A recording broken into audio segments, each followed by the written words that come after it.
పొదిలిలో పోలీసులపై వైసీపీ మూకల దాడి ఎలా చూడాలి? అసలుకి మహిళల మీద అసభ్యకర వ్యాఖ్యలు చేసిన సాక్షి మీడియాని కానీ ఏమీ అనట్లేదు.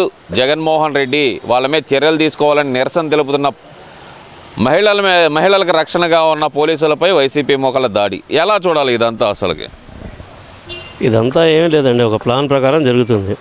హైదరాబాద్లో దీని నెట్వర్క్కి బీజం పడింది. తీసుకురావటం, డ్రాప్ చేయటం. మీ సొంత కార్లు వద్దు.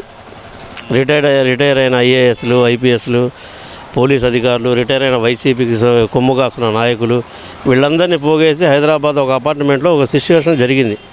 ఏమని జరిగింది అంటే ప్రభుత్వ పథకాలపై బురద జల్లటం, గవర్నమెంట్ని అప్రతిష్ట పాలు చేయటం, సచివాలయంలో జరిగే ఏ చిన్న విషయాన్ని కానీ వెంటనే ఇంటిమేషన్ ఇవ్వటం,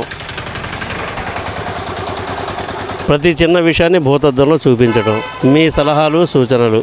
ఈ గవర్నమెంట్ని వచ్చిన కాడ నుంచి పారిశ్రామికవేత్తలు కానీ ఎవ్వరూ రాకూడదు అంటే ఏం చేయాలి? దుష్ప్రచారాన్ని బాగా చేయాలి.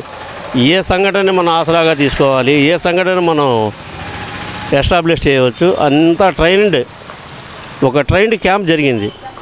ఎందుకు అంతా ఇప్పుడు ప్రభుత్వం మీద ఒక విష ప్రచారం చేయాల్సినంత ట్రైనింగ్ క్యాంప్ పెట్టాల్సినంత అవసరం ఏముందంటారు ఈ వైసీపీకి కానీ ఈ సాక్షి ఛానల్కి కానీ? అసలు ముఖ్యంగా ఏంటంటే ఓర్వలేనితనం ఒకటి, తర్వాత వచ్చి కక్ష సాధింపు చర్యలే అతను 5 ఏళ్ళు సాగించింది. అంతకుమించి అతను గవర్నమెంట్లో ఏ రోజు సంక్షేమం కాదు.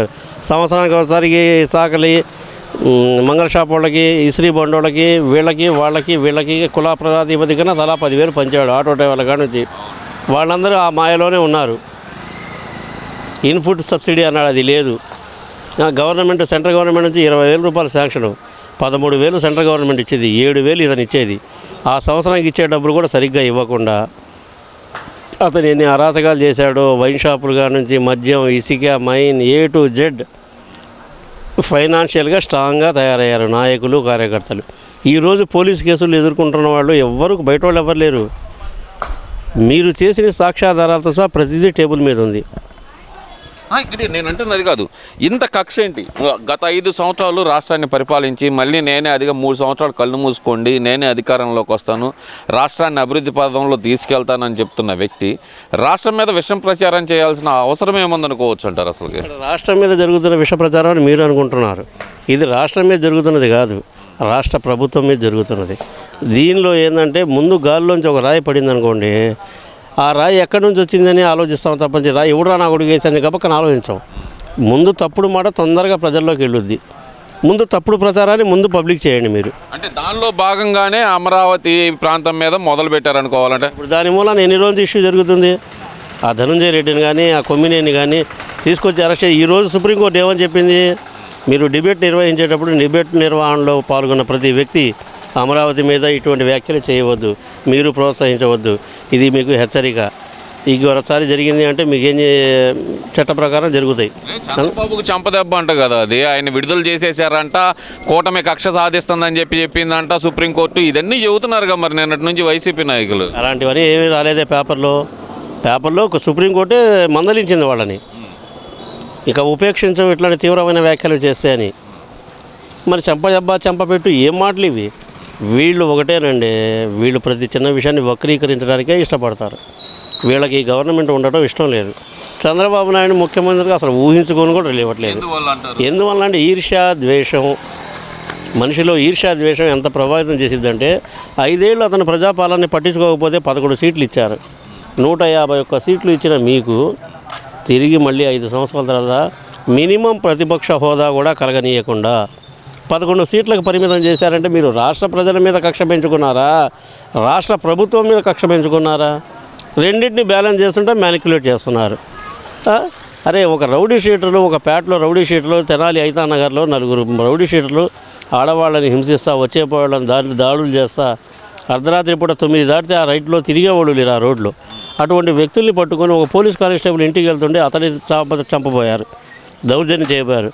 అతను ఒక దళితుడు, అతని భార్య ఒక దళితురాలే. ఆమె ఏమని చెప్పింది? అయ్యా వాళ్ళు చేసేది తప్పు, ఈ ఐతానగర్లో ఎవరన్నా విచారించండి, వాళ్ళు మంచివాళ్ళు అనేటట్టుగా మా కేసు విత్డ్రా చేసుకోండి. నేను దళితురాలే, ఒక దళిత చెల్లి కూడా అన్యాయం చేస్తారా? ఒక రౌడీ షీటర్ ప్రవర్తన మార్చుకోవడానికి పోలీసు శాఖ పబ్లిక్లో ఉంచబెట్టి 4 దెబ్బలు కొట్టింది. అతని మూలన బాధలు పడ్డ చాలామంది వాళ్ళు చేయలేని పని పోలీసులు చేసేటప్పటికి అమ్మయ్య పోలీసు వ్యవస్థ అంటే ఇలా ఉండాలి, భయం కలిగించాలి. రౌడీని చంద్రబాబు నాయుడు ఉపేక్షించడు. అరే ఎవరో ఎందుకండి చేపరోలు కిరణ్ ఎవరైనా ఆయన భారతీయ మీద అనుచిత వ్యాఖ్యలు చేసిన ఆయన 24 గంటలు అరెస్ట్ చేసి లోపలేశారు. మా పార్టీ వాళ్ళని వదిలేశారండి. అంటే ఇప్పుడు ఏదైతే వీళ్ళిద్దరిని అరెస్ట్ చేశారో కృష్ణరాజు కానీ లేదంటే కొమ్మినేని కానీ వీళ్ళిద్దరిని అరెస్ట్ చేశారో ఇది రెడ్ బుక్ రాజ్యాంగంలో పాలన, రెడ్ బుక్ రాజ్యాంగం భాగంగా జరుగుతుంది, వాక్ స్వాతంత్రం లేదా, పత్రికా స్వేచ్ఛ లేదా అంటూ మరి చెబుతున్నారు కదా మరి వైసీపీ నాయకులు. మరి దాన్ని ఎలా చూడాలంటారు? వాక్ స్వాతంత్రం అంటే ఏంటంటే తన మనోభావాన్ని వ్యక్తీకరించటం, అంతేగాని ఒక ప్రాంత లేడీస్ని మొత్తాన్ని ఆడవాళ్ళని వేసలుగా చిత్రీకరించడం వాక్ స్వాతంత్రం ఎట్లా అయింది? బుద్ధున్నోడు ఎవడైనా చెప్తాడు ఈ మాట? కడుపుకు అన్నం తినేవాడు ఎవడైనా బుద్ధి జ్ఞానం ఉన్నవాడు అక్కడ వేసలు తిరుగుతున్నారు, దేవతల రాజధాని కాదు అది, వేసల రాజధాని అని డిబేట్లో ఇబ్బందిగా ఉంది. ఎందుకు ఉండదు? వాడినోడికి సిగ్గు లేదు. పేపర్లో వచ్చింది, అన్నీ చూస్తున్నారు. డిబేట్ మొత్తం జడ్జి గారి ముందు పెట్టారు. జడ్జి గారు చూసి ఇది మీరేనా మాట్లాడిందంటే ఏమన్నాడు ఆయన?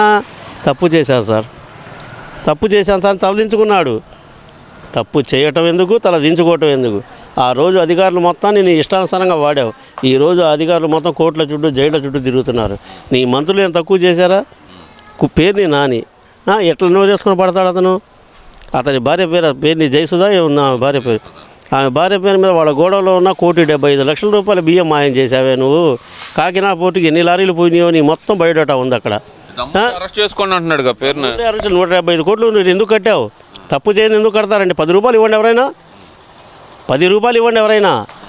1,75,00,000 రూపాయలు నువ్వు అపరాధ రుసుం కింద కట్టావు. 17 కోట్లు అతను కట్టింది. ఏం పేపర్లో 1,75,00,000 రాశారులే అండి. సరే నువ్వు అంత డబ్బు ఎందుకు కట్టినట్టు? నువ్వు తప్పు చేయనప్పుడు అంత డబ్బు నువ్వు ఎక్కడి నుంచి సంపాదించావు? ఏ వ్యాపారాలు చేశాను? గోడౌన్లో అద్దె తీసుకుంటే మొత్తం ప్రజలకు ఇచ్చే ఉచిత బియ్యం మొత్తాన్ని మీరు వాడుకున్నారు. కాకినాడ పోర్టుకి ఈరోజు మన జనసేన అధినేత వెళ్ళి వచ్చినాక కాకినాడ పోర్టుకి వెళ్ళే ప్రతి బియ్యం మీద QR కోడ్ ఉంది. ఈ రేషన్ బియ్యం ఎక్కడికి వెళ్తుంది? ప్రజలకు వెళ్తుందా లేకపోతే అవుట్ సైడ్కి వెళ్తుందా అని. ఇది ఎక్కడి నుంచి ఉందంటే మార్కెట్ గ్రౌండ్ ఫ్లోర్ నుంచి ఉంది సార్ ప్రాబ్లం. డీలర్ దగ్గరకు వచ్చేసేసి 4 రూపాయలు ఎక్కువ ఇచ్చేసి పేదల దగ్గర కొంటున్నారు. తర్వాత వాళ్ళు 5 రూపాయలు లాభం చూసుకొని మాఫియాకి అమ్ముతున్నారు. ఆ మాఫియా దాని మీద ఒక 10 రూపాయల ఆదాయం చూసుకొని ఎక్స్పోర్ట్ క్వాలిటీ వాళ్ళకి ఇస్తున్నారు. దాన్ని రాష్ట్రాన్ని దాటించడానికి చెక్ పోస్టుల కాడ నుంచి అన్ని చోట్ల ప్రతి చోట ఉన్న అవినీతి వలన గుంటూరు ఆంధ్రప్రదేశ్లోని ప్రతి జిల్లాల నుంచి వెళ్ళే రేషన్ బియ్యం కాకినాడ పోర్టు చేరుతుంది. అసలు అడ్డా అది. ఓకే, ఇదంతా ఒక ఎత్తు. అసలు అమరావతి మీద ఇంత కక్ష పెంచుకోవడానికి జగన్మోహన్ రెడ్డికి ప్రధాన కారణం ఏముందనుకోవాలంటారు? అసలు చంద్రబాబు నాయుడు గారు మొదలుపెట్టిన ఏ పనైనా అతని గవర్నమెంట్ రంగాన్ని నిలిపివేశాడు. హైదరాబాద్ వేదికగా కుట్ర జరుగుతుంది అంటున్నారు కదా, అది వాస్తవమేనా? వాస్తవం, పక్కా వాస్తవం. పేపర్లో కూడా వేశారు. మేము చదివిందే చెప్తాం కానీ నేనేం హైదరాబాద్ వెళ్ళి చూడలా. హైదరాబాద్లో ఎట్లా జరిగిందంటే ఏదంటే ఎల్లో మీడియా కల్పిస్తున్న అభూత కల్పనలో అంటున్నారు కదా, ఫోటోలతో సహా ఉండేవి సార్ పేపర్లో. మీరు చూస్తారంటే నేను పేపర్లు తెప్పిస్తాను, ఇప్పుడే తెప్పిస్తాను, చదవండి, పేపర్లో చూడండి. ఏది ఫోటోలో సహా మీ కారు వద్దు, మీ వెహికల్ వద్దు, మా vehicle drop and pickup and drop, మేమే పికప్ చేసుకుంటాం, మేమే డ్రాప్ చేసుకుంటాం, వస్తా సెల్ ఫోన్లో తేవద్దు. అంతా ఒక పద్ధతి ప్రకారం. ఎట్లా ఉందంటే ఏదో సినిమాలో ఈ మధ్య చూసే ఉంటారు, రెడ్ అనో ఏదో వచ్చిందండి, హిట్ సినిమాలో ఒక మటన్ని చిత్రీకరించి అతను ఒక సభ్యుడిగా చేరితే అతన్ని అంతర్జాతీయ స్థాయిలో ఉన్న ఒక ఆపరేషన్ ఉన్న సబ్జెక్ట్ ఉన్న దాంట్లో చేర్చుకుంటారు. అతని క్యాలిబర్ తెలియాలంటే 2 మటన్ల కోసం మెదడు బయటికి తీయాలి. అలా తయారైంది. మొదటి భాగమే ఇక్కడ సాక్షిలో వచ్చిన కథనం. ఇంకొకటి ఏంటంటే సాక్షిలో వచ్చే కథనాలు, సాక్షి పేపర్లు ఈరోజు సర్క్యులేషన్ లేదు.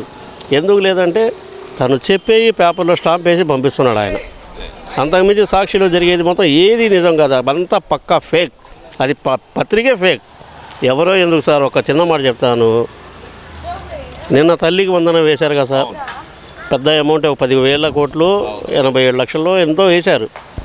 వేసిన దాంట్లో నిన్న పేపర్లో ఏమొచ్చింది, 2,000 రూపాయలు లోకేష్ గారు తీసుకున్నారు అన్నారు. కింగ్ 1 మ్యాన్ షో చేశాడు లోకేష్ బాబు గారు. రాబోయే రోజుల్లో అధినాయకుడు అతనే అవుతాడు. ఎందుకంటే అతను ఎంతో మెచ్యూర్డ్ అయ్యాడు. యువగళంతో అతను ఎంత మెచ్యూర్డ్ అయ్యాడు అంటే అంత మెచ్యూర్డ్ అయ్యాడు. కష్టం తెలుసుకున్నాడు, సుఖం తెలుసుకున్నాడు, రాళ్ళదాడి తెలుసుకున్నాడు, దెబ్బలు తట్టుకున్నాడు. ఈ రోడ్డు రావద్దు, ఎమ్మెల్యే గారు ఉన్నారు, ఆ రోడ్డు ఇల్లు అన్నా కానీ ఎటు పరిగెత్తబడి అటు పరిగెత్తాడు. కాకపోతే అతను చేసిందంటే డైరీ పేరు రెడ్ బుక్ అని పెట్టాడు. ఈరోజు ఎర్ర పేపర్ చూసినా సరే వైసీపీ వాళ్ళకి ఏమవుతున్నాయో వాళ్ళకే తెలుసు. అది మనం చూస్తున్నాం. ఇంకో చిన్న మాట, 2,000 రూపాయలను లోకేష్ బాబు డ్రాప్ చేసుకోవడం 15,000లో అన్నారు. ఈరోజు మీరు పేపర్ చూస్తే ఒక ఇంట్లో 4 ఆడపిల్లలు ఉంటే, అయ్యా చంద్రబాబు పాలాభిషేకాలు ప్యాకెట్లు తీసుకొని చేస్తున్నారండి. ఆయన ఏమన్నారు లోకేష్, 24 గంటలు అల్టిమేటం ఇచ్చాడు. 24 అవర్స్లో నేను నా ఖాతాలో జమ చేసుకున్నాను ఆ 2,000 రూపాయలు అనేది మీరు నిరూపించకపోతే తీవ్రమైన పరిణామాలు ఉంటాయి. ఎందుకంటే నేను తప్పు చేయలేదు కాబట్టి ఛాలెంజింగ్గా చెప్తున్నా. నువ్వు తప్పు చేసావు కాబట్టి తడబడుతున్నావు.